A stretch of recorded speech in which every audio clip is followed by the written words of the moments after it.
害小千金只是因为和灰姑娘女主作对，就被整个魔法学院的同学集体排斥，甚至连亲大哥都为了讨好对方而贬低自己。可只有身为男主的王子对灰姑娘无感，就算这个白莲花趁着小千金被父亲关在家中，试图发起攻势博取王子的好感，也只是徒增男主对这个白莲花的厌烦。原来前世的他看不惯某个游戏中女主角的种种作为，比如女主放个屁都能让王子爱上，并且对方圣母心泛滥到令自己反胃，所以他十分讨厌且厌恶女主。可没想到的事情是，一觉睡醒的他竟然真的穿越了，更是附身在了一个7岁的贵族女孩身上，她便是游戏中的最大反派。つまり私は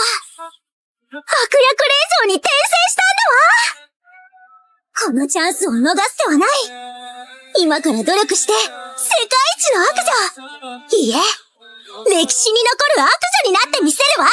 他很清楚接下来的时间不能浪费，既然老天给了他成为反派的机会，那么首先要做的就是变强。于是女主便将目光锁定在了他的几位哥哥身上，因为贵族们通常都会用练剑来提升实力，所以他便向几人提出了教他练剑。可没想到的是，几位哥哥却只以为女主是心血来潮，反正要不了多久就会放弃，秉着刁难他的态度，大哥让他去锻炼体力，每天100个俯卧撑以及100个仰卧起坐，坚持1周就会教他。可女主在明白几人的意思后，转头便跑到了图书馆内，她准备从学习魔法的那阶段开始，锻炼身体则是放在了晚上。在这个只有贵族才能使用魔法的世界，毫无疑问他也是个天才，更何况他出身于5大家族之一，并且5大家族还直隶于国王，所以对于魔法的研究他也能做到得心应手。更是用了半天不到的时间，他便读完了36本书。接下来就是锻炼身体，刚开始做俯卧撑对于这个7岁的身体确实难度很大，但也就仅此而已。女主用了2天便能做到1天100个，这具身体简直就是才华横溢，而父亲却不敢相信自己女儿的变化会如此之大。要知道对方平日可是好吃懒做的主才对，然而父亲却注定无法知晓真相。也就在今天，就在他准备继续提升实力的同时，却看见院子里出现了一群男人，而他很清楚这些人都是触发游戏剧情的关键人物，但其中一人才最为致命，那便是国王的亲儿子，也就是这个国家的王子。前世的他就对游戏中的王子泛起了爱意，可这一世他却准备将王子拱手相让，于是打算趁这个机会，他想给尊贵的王子留下些许的坏印象。大家在第一次见到女主时都露出了怜香惜玉的表情，然而他们却殊不知，这都是女主故意接近，就连打招呼的姿势都是她刻意去学过的。毕竟坏女人留下的第一印象是不坏的才对。可接下来才是到了她表演的时候，只见她准备好后，一把躲过了哥哥手上的利刃，然后以惊人的力量踢在了树上。随着这一脚，树上的苹果也刚好降落，并且被他以最快的速度一分为二。但他的这一举动却看呆了一旁默不作声的王子。接下来的1年时间里，他每天都在哥哥的指导下练习剑术，只是女主却忽然的发现，王子好像时不时的会出现在自家后花园上，这种感觉就很莫名其妙。不是主角的他貌似偏离了画风，明明想要成为反派，却被游戏中的男主角认可。本以为这只是个单纯的巧合罢了，可没想到第2天，他又被5大贵族同时邀请，表面上是带女主喝茶的，可实际上却暗藏阴谋。这是他进了房间后偶然发现的，只因桌子上的那张地图是那个游戏中他即将要被流放的村庄。但这个剧情都快赶上大结局了，要知道国王和5大贵族一直以来都在找2样东西，其中一样是一朵绿色的玫瑰，另一个则是沾满圣气的金色玫瑰。而根据某个传说，当掌管人类命运的孩子诞生时，其身旁就会伴随玫瑰出现。现在国王的儿子已然拥有了其中的绿色玫瑰，那么现在只要找持有金色玫瑰的那个圣母，并且让双方结合，就算让世界和平也都不再是梦。也是这时，女主却看见国王竟也来到了这里。虽说她不理解发生了什么，但她还是礼貌地向对方打了招呼。然而国王接下来的提问却让她怀疑了人生。问题则是女主如何看待我国的立场。可对于一个8岁的小孩来说，问这种政治类的问题显然不对劲。不过这在女主眼里就是游戏对她的考验，坏女人都喜欢在这种场合展现自己没错。但没想到的事情是，恐れながら、デュルキス国は大国ではありますが、決していい国とは言えませんわ。どう？絵に描いたような悪女でしょ？経済力は高いですが、富の大半は貴族に集中しており、貧富の差が深刻です。近郊のロアナ村など、明日のパンも買えない厳しい生活を強いられているとか。貴族への不満は膨れ上がる一方で、いつ暴動が起こるともわかりません。財政の強化が課題か。では、解決策も述べてみよ。そこまで求める？でも真の悪女なら、金庫を持つカルベラ国を利用するのはいかがでしょう？独立を支援するのですわ。ラバール国との対立は避けるべきでしょう。表向きの関係は保ちつつ、カルベラ国と交易。そう、恩を売るのです。独立が叶った暁には、有利な立場で貿易ができますわね。国王满意的离开了，但王子却有点不懂了。通常自己在面对父亲时都会异常紧张，可眼前的女主却没有半点紧张感。于是接下来离谱的一幕也就发生了。君にこれを。少し遅くなったが。これは。樱花季少女向父亲提出了练剑的想法，可父亲却始终不同意。原来女孩的剑术早已超越了凡人的领域。父亲明白，如果让女孩去剑术学院，那么届时肯定会引起不必要的麻烦，所以每当这时，他都会以女孩年纪尚小为由拒绝。然而任谁也不知道的是，这个女孩的体内却住着另外的灵魂。没错，她便是穿越者。于是为了瞒着父亲默默变强，她今天准备偷偷外出探险，目的则是附近的村庄洛亚奈。传闻这个村庄是最贫穷的村落，可没想到才刚接近这里，她却发现周围居然被魔法墙所覆盖。随后映入眼帘的是扑鼻而来的恶臭，以及躺在屋外的神秘男子。他没打算理会这个人，贵族的身份不能在这里暴露，却不料很快他就被人发现，而来者只是一个盲人。对方劝他最好不要拔剑，以免引起他人的注意。得知女主是为了亲眼确认这里的情况，男人将她带回自己的小屋。好在对方并没有恶意，原来他名为维尔，虽然双眼看不见，但可以凭借女孩的呼吸以及衣服的摩擦来确认对方的身份，这让女主忍不住询问对方的身世。原来维尔曾经也是贵族，可由于惹怒了地位比他高的人，就被对方挖掉了双眼，然后被扔在了这个村庄自生自灭。这被女主看在眼里，因为眼前的这个男子貌似和普通人不同，所以她便把自己想要成为恶意千金以及改变世界的梦想说了出来。两人也就在这种平淡的聊天中成为了朋友。时间一晃过去了2年，女主期间除了每天练剑以及看书之外，都会坚持和维尔大叔见面，而且今天是他年满10岁的日子，这意味着今天也是这个游戏世界中王子和女主人公见面的日子。他很期待自己能作为反派大小姐和女主人公处处作对的那个情形了。准备了多年的他，更是将恶女的言行举止都完全掌握，现在就只差实验。于是他便和哥哥一起来到了一家植物店，而老板眼见来人是大贵族，便将这里的大部分植物都讲解了一遍，比如一些植物可以治疗伤病，又有一些可以安抚内心之类的。然而当等询问女主是否喜欢植物时，このくらい常識でしょ。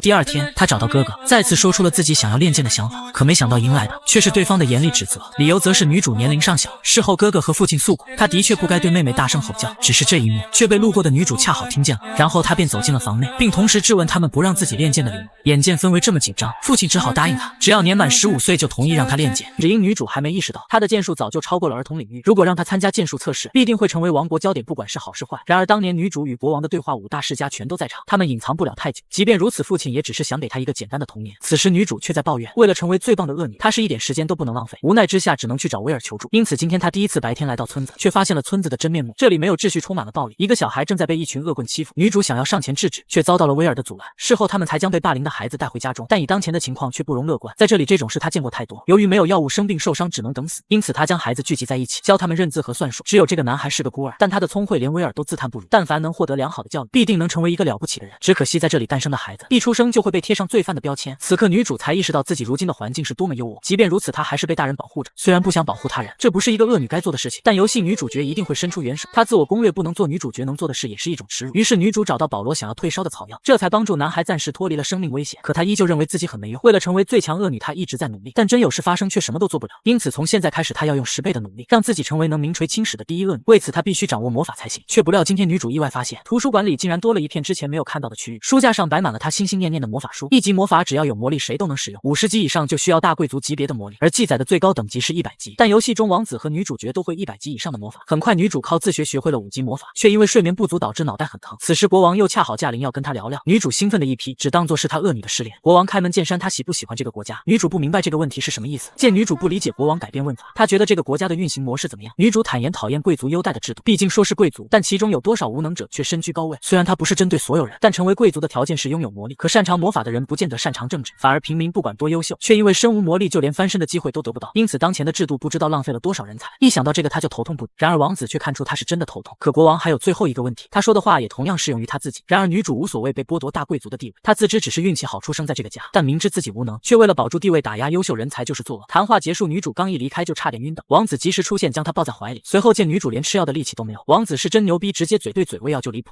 这个男人怎么也没想到，他们魔法学院研究2年半的课题，此刻竟被一个10岁的小女孩给轻松破解了。不仅如此，他们练习2年半才能学会的6阶魔法，这个小女孩轻轻一招手，竟也能随便施展，这可把众人震惊坏了。要知道别人都是15岁才能学习魔法，10岁就能学习魔法，简直史无前例。原来那天女主被王子喂下口服药后，第2天她便生龙活虎。好奇之下，她也想见识一下魔法学院收藏的魔法书，于是便偷偷溜进了魔法学院。可由于学校太大，她很快就迷了路。正在她思考要不要绑个人问问路时，身后就突然冒出了一个人。定睛一看，这人竟是是游戏里的女主。本来他是有些讨厌游戏女主的，可这游戏女主实在太善良，非要帮他领路，他也只好先跟上去，然后趁游戏女主一个不注意闪身走人。为了避免被人发现，他先是等到学生们都开始上课，然后偷偷溜进他心心念念的图书馆。可虽说这里的书都很吸引人，但随后他便看到一旁黑板上挂着一个很有意思的问题，于是不知不觉间他便在黑板上写下了答案。很快这边就围满了学生，等他反应过来，为时已晚。好家伙，自家哥哥怎么站在自己身后？就这样，女主被赶回了家。不过她也没闲着，而是开始练习新的魔法。如今她的等级已经到了25级，所以她准备尝试更高级的魔法。突然外面哥哥敲门，表示一大堆人都来拜访女主了。不料刚出门就看到了游戏女主这个大善良，女主可真是服了。她其实不想跟游戏女主有太多交集，跟这么善良的人在一起只会影响自己的道心。可奈何这游戏女主实在是太温柔，她的道心一阵动摇，而且不知不觉间就被她带到了聚会上。心想必须做点什么来稳固自己的道心，她立刻生出了一个坏念头，问爱丽丝是不是很擅长魔法。只要爱丽丝回答了自己的话，那她就立刻提议给她办一个魔法表演会。心想爱丽丝是平民出身，平时肯定很自卑，这样让她在众人面前表演，一定会让对方难堪。可不料计划是这么计划的，那边爱丽丝竟觉得这是个好主意，旁边的众人也纷纷夸赞，毕竟爱丽丝可是未来皇后，来几场这样的个人秀能增加很多威望，这可把女主整不会了。可她不会归不会，那边爱丽丝竟还邀请女主跟她一起表演，还一脸温柔的鼓励自己。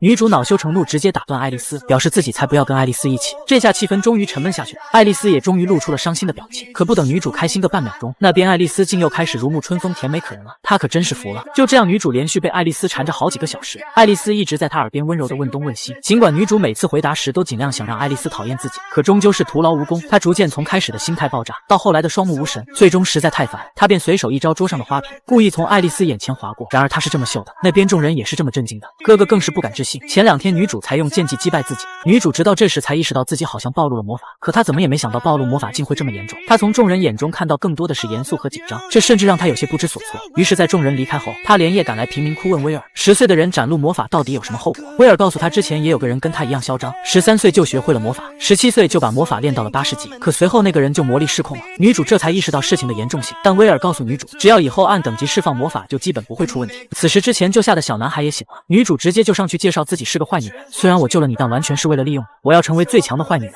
男孩也立刻明白是女主救了自己，赶忙上前道谢。虽说女主是个贵族，但给他的感觉很特别。而另一边，王宫已经在连夜开启紧急会议了，女主的事已经被国王得知，国王意识到女主很可能就是第3朵玫瑰的主人，那个传说中能影响国运的天生圣女。毕竟之前女主8岁就能提出让她耳目一新的思想见解，更难能可贵的是女主竟打破年龄的壁垒，自学了魔法。不过她也很怕女主的魔力会失控，所以便安排人去专门教女主魔法。就这样，女主的魔法练习日常开始了。当然晚上她还是经常跑去贫民窟，顺便也教给小男孩一些魔法知识。很快3年过去，国王再次召见她，问女主现在多少级了。女主表示区80级不足挂齿，这实在超乎她的想象。另外她还要拜托女主一件事，那就是教导爱丽丝学习魔法。个反派千金当众怼的灰姑娘哑口无言，可身为男主的王子却在一旁叹息，默默看着小千金连同将女主周围的舔狗一起臭骂。就算是灰姑娘向他投来求助的眼神，王子依然摆出一副事不关己的态度，只因灰姑娘仗着出场自带的万千宠爱，向国家提出无脑解放穷苦的罪人村庄，以彰显她慈悲为怀的圣女形象，丝毫不顾及将所有罪人赦免带来的弊端。为此，国王亲自接见并请求反派小千金拜托她进入魔法学院，成为灰姑娘的魔刀士，也不能让老天选定的圣女太过肆意妄语，立志成为伟大恶女的少女见状也是欣然答应，不顾家人劝阻，执意接下这份委迫。毕竟她不断积蓄力量，就是为了反抗那朵白莲花。入学后的少女也是等待此刻多时，见着因为自己贵族身份前来倒贴的同学，没有半点分寸感，直接抚摸自己的秀发，一个甩手就将他们的脏手打掉。这群绿茶同学眼见对方如此不识抬举，耍心机向一起过来招呼少女的灰姑娘抱怨，本想着在大女主的光辉下少女会低头认错，殊不知反派小千金的目标正是他们心中的圣女，一个甩手就打断白莲花的和事佬行为，留下一个不屑与他们为伍的背影。心想作为反派绝不向女主低头，见着自己完美执行国王的任务，还想着跟小弟炫耀一下，殊不知自己突然就进入了传送魔法，等着他的居然是白莲花的官配男主。王子上来就将少女壁咚开始质问，为何要接下这份吃力不讨好的委托。原来身为王子的他早已洞察国王的想法，小千金也是仗着有陛下撑腰，强言自己本来就喜欢胡作非为，却没想到自己随身佩戴他送的吊坠会让对方就此放过自己。男主心中的埋怨瞬间被强烈的爱意冲刷，自己看中的女人当然也只能宠着了。情窦初开的少女可经不起糖衣炮弹，赶紧撤离战场，让心思回到正事上。贵族间的茶话会便是下一个目标。小千金上来就拿着女主上交的论文报告，提议自己想跟对方探讨一下有关罪人村中的处置。对方还以为这是与小千金和好的契机，便欣然答应，说着自己也只是希望创造一个人人平等的世界。眼见白莲花这么轻易就上了套，少女便指出对方想无脑解放罪人的想法，简直就是狗掀门帘，全凭一张嘴。这一操作可算是激起一旁舔狗的众怒。不过并不影响少女继续质问对方，解放罪人的后续措施想过没？罪人们放出来后可不会自行化解曾经的怨恨，强行解放他们不过是破坏已有的治安，这后续的处理方式在论文上可一点都没写。无力反驳的灰姑娘还想寻求王子的援助，殊不知对方早就将自己高高挂起。男主不作声，可一旁的舔狗们却忍不了，刚想为灰姑娘打抱不平，就惨遭小千金的一顿臭骂。就是有他们这种脑残粉在，堂堂国家圣女才会成为没有脑子的花瓶。白莲花听闻还想为迷弟们挽回颜面，解释大家支持自己的平等世界也没什么错，殊不知他自己就是平等世界里的悖论，天生的满级魔法天赋和圣女的身份，就是这个世界最不平等的存在。在此小千金也是告诫圣女，一味的追求绝对平等，不过是以平等的名义束缚底层人民向上爬的决心。说完并扬言这次探讨真是浪费时间，再次给众人留下一句傲慢的背影。全场也只剩下知晓真相的王子在一旁暗爽。不过女主身旁的小舔狗却将此事记下，殊不知在他们每天享受贵族下午茶的时光里，小千金却不断进入罪人村庄考察，最近更是凭借80级的暗魔法救下一名少女，将她培养为整个村庄里的群众代表。通过他不断收集罪人们的真实想法，得知他们只不过是想要得到机会逆转罪人的身份。这一次答应国王的委托也是为了换取一个机会，将罪人小老弟从村庄中解放出来，选择他成为自己在学院里的书童，用他的存在来向世人证明，身为罪人的他们也有能力逆转那苦难的人生。反派千金特意当众为难灰姑娘女主，引得女主周围的小迷弟对她充满敌意。殊不知小千金是奉国王的命令成为圣女的磨刀石，帮助灰姑娘脱离被脑残粉无脑拥护的现状，同时也是国王对小千金设下的考验。在众人对灰姑娘的成长感到惊喜之时，只有得知内情的国王和王子男主与之不同，注意力全在与女主作对的小千金身上。灰姑娘越优秀，反而证明小千金的能力越出色，因此看似灰姑娘有着不少贵族子弟的支持，实则国家的话事人正在向小千金倾斜。为了验收小千金作为磨刀石的成语，国王还特意安排原著中不曾出现的剧情，让小千金一起参加检验灰姑娘的茶话会。会议开始前，作为灰姑娘迷弟的哥哥们就提前向小千金打好预防针，不允许她当众为难作为圣女的灰姑娘。在现场等候的贵族们对小千金更是恶意相向，就因为前不久她刚在众人面前打脸他们的圣母，让这群小迷弟们对小千金十分警戒。殊不知被他们捧在手心里的灰姑娘，因为有着他们长期的无脑文，根本接不住国王今天设置的考题。国王上来就道出邻国已经破产的实证，询问在场的贵族子弟们有何见解。灰姑娘还想着怂恿两国促成联盟，一起度过财政危机。然而这个议题的策略早在3年前，小千金偷偷潜入学院便写下了方案，并且得到了国王的认可。作为正在鼎盛期的本国，应该早早将其吞并，但这种征服行为却被灰姑娘无脑反对，完全不顾及这块土地就算自己不去收割，到时候沦落为他国的土地反而对自家边境造成压力。这一点连灰姑娘的小迷弟们都不知如何反驳，只能听着灰姑娘在一旁的反对声越来越小。小千金对此也是看不下去，直言作为圣女也该动动自己那空荡荡的脑子，就算想做个老好人也该学会从根源上思考问题，提出达成联盟不如增加与邻国之间的贸易。经过小千金的提醒，灰姑娘终于想起邻国的特产农作物，经过加工立马能为本国提供更多的食物来源，也能为他们减轻财政上的压力。这一方案看似由灰姑娘收尾提出，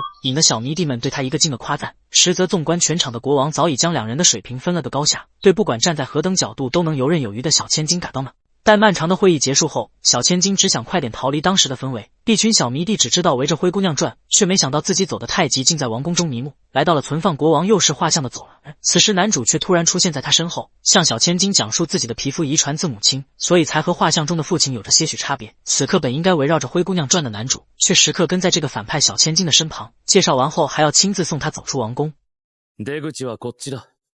这一操作让他这个恶女都开始怀疑对方的男主身份。然而与原著产生差异的还有自己的三哥，他与两个成为灰姑娘迷弟的哥哥不同，在会议前就力挺自家妹妹，谈判桌上更是坐在大哥与二哥的对立面，事后直言灰姑娘犹如洗脑一般吸引着众人。然而他却在第一次的茶话会中被自家妹妹骂醒，这种说法也让小千金对此开始起疑，猜测这个世界是否真有这种专属于女主的魔法。大变样的三哥更是关心起小千金身旁的罪人后代，嘱咐他千万不要在众人面前因为自己的身份而暴露出对贵族们的胆怯，希望他能成为自家妹妹的一大助力。此事过后，男主与三哥的异样不断诱导小千金继续探索真相，可还没来得及验证自己的想法，自己和小弟却在上学途中被一群来历不明的人劫走。这反派千金凭借自己的力量打败绑架他的恶徒，灰姑娘女主却在此时出手用魔法将她定身，一口一个说着不能眼睁睁看着朋友成为杀人犯，不听他人的劝解，认定小千金才是那个施暴者。这一操作反而让恶棍借机将利刃刺向小千金，若不是王子男主及时救场，怕早已无法挽回。事后还怂恿到场的哥哥一起对小千金说教，指责对方作为贵族不应该以暴制暴。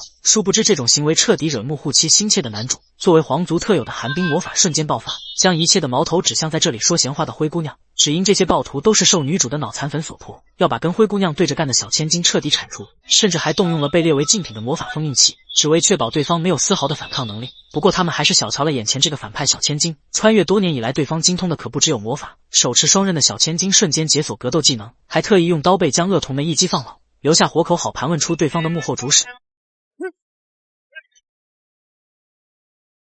眼见情况不妙的恶徒只想逃跑，殊不知自己惹到的可不是什么圣母女主。小千金举起利刃就要用刀背给对方一点教训，可灰姑娘女主却在此时出手打断，先入为主的白莲花行为差点要了小千金的性命。此时的男主本就已经对受难的小千金感到疼惜，绿茶女主还要对前来慰问的大哥一顿洗脑，一味向众人描绘着小千金正要对他人施暴的画面。作为脑残粉的大哥更是被轻易挑锅，甚至指责妹妹就算是被人家害也不该举起屠刀。两人一唱一和，丝毫不在乎自己的妹妹差点被害。白莲花女主更是认为小千金最后能安然无恙，都是因为自己出手阻止，并且等到伙伴们的到来，才能将这场纷争以不流血的方式平息。却没想到这番话早已触碰到男主的面。我去年买了的表，少在这里自以为是，如果不是女主奋起反抗，那个孩子早就没命了，而他却只会在那里逼逼赖赖，他这种狗懒子怎么敢自称圣女？若不是有其他贵族在场阻止，灰姑娘的圣女身份怕不是已经被王子当场罢免。小千金为了说两句，还不小心吐出了被打坏的牙齿，被绑架了一次还真是受苦受难，但坚持要向白莲花和在场的所有人表态，自己绝不是等着他人来拯救的小公主，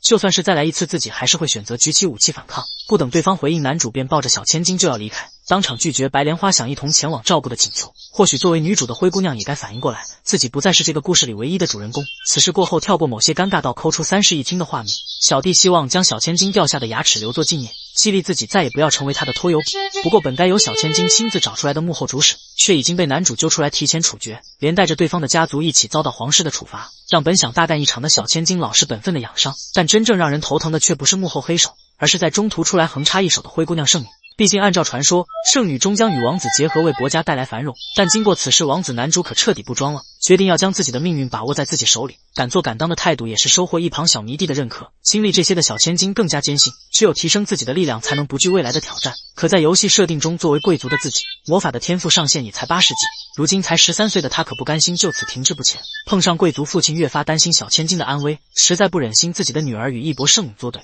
为了让这个要强的孩子彻底死心，甚至提出若非到达魔法90级，坚决不让小千金重返学院。这一刁难更加激起作为反派的决心，不就是在原著设定中给自己这个角色设置的上限，这一次就要打破这个桎梏给所有人看。派小千金只是因为和灰姑娘女主作对，就被整个魔法学院的同学集体排斥，甚至连亲大哥都为了讨好对方而贬低自己。可只有身为男主的王子对灰姑娘无感，就算这个白莲花趁着小千金被父亲关在家中，试图发起攻势博取王子的好感，也只是徒增男主对这个白莲花的厌烦。随着越来越多的人妄图撮合他与灰姑娘女主，也是让身为王子的男主越发火爆。好在不是所有人都是灰姑娘的小迷弟，在好友的提醒下，男主终于发觉了背后的原因。原来这个圣女使用了不为人知的上古魔法，洗脑周围的人，让他们死心塌地。同样察觉异样的小千金则是选择闭关修炼，决定突破魔法90级来对抗这个被上天选兵的圣女。可这关一闭就是2年，见不到小千金的男主只好每天缠着他的3个，询问小千金何时回到魔法学院。可自己的每一次询问都只会增加周围人对小千金的排斥，认为是他抢走了本属于灰姑娘的宠爱。只有从洗脑状态下清醒过来的3个愿意替小千金和周围人解释。对比之下，王子的做法则更加极端。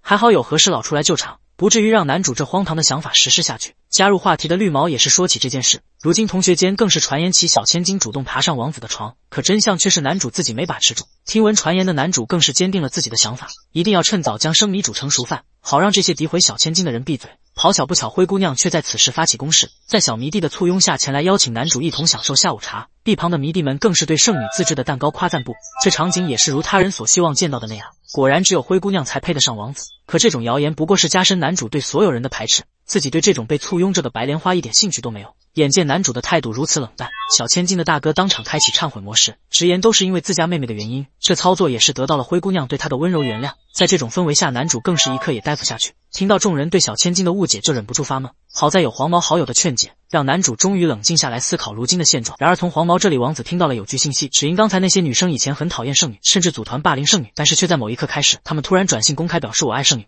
匆匆赶来的绿毛也是感谢起一旁的好友，两人联合起来也希望小千金能尽早回来。事后王子立刻联系自己的守护精灵，命令他去调查圣女在背后施展的手段。比起这个迟钝的男主，小千金的父亲则是更早一步察觉到圣女的异样，主动找到女儿从罪人村庄带回来的小弟，为对方提供魔法药水，好随时返回罪人村庄。小弟还以为小千金老大不在，贵族父亲就要这个罪人后代滚回老家，殊不知这个做父亲的却是来感谢这位小弟弟，毕竟在他看来，从小就自顾自学习的女儿，从未有过同龄的知心朋友，而小弟的出现让这个操心的老父亲感到欣慰，希望对方能够成为女儿坚实的后盾，只因为他也不放心那位被选定的圣女。毕竟见着自己的大儿子如此痴迷于对方，让这个老父亲也开始担心家人们与圣女接触，所以强制要求女儿必须突破90级才能回归学院。这一切都是为了让他能够远离那位圣女。可没想到这样的做法反倒激起了小千金的好胜心，决定强行将自己关在房间里修炼。为此众人都以为是父亲将女儿关了禁闭，老父亲更是在内人面前被指责的抬不起头，差点被媳妇告上法庭控诉他虐待女儿。可对方毕竟是精通所有魔法的圣女，被国王看中的国家未来话事人，若女儿愿意乖乖的做个富家翁，这个做父亲的还能护着她远离纷争。可由于小千金过于出色的表现，被国王选作为圣女的磨刀石，让他这个做父亲的也无可奈何。然而听完贵族老爷的苦衷，小弟却不卑不亢反驳这位父亲的想法。毕竟小千金始终站在与命运对抗的第一线，希望能通过自己改变这个国家的规则，不以阶级和魔法水平定义人的价值。自己这位罪人被带在身边培养就是最好的证明。如今的圣女在他看来，更像是小千金成长道路上的磨刀石。说出这番话的小弟也是让对面这位老父亲更加放心。待2年的时光转瞬即逝，期间老父亲也是放下偏见，想请女儿出来却被直接拒绝。直到某天树立在禁闭房周围的魔法终于撤下，小弟也是见到了让他心心念念的小千金。2年不见，对方变得更加充满魅力，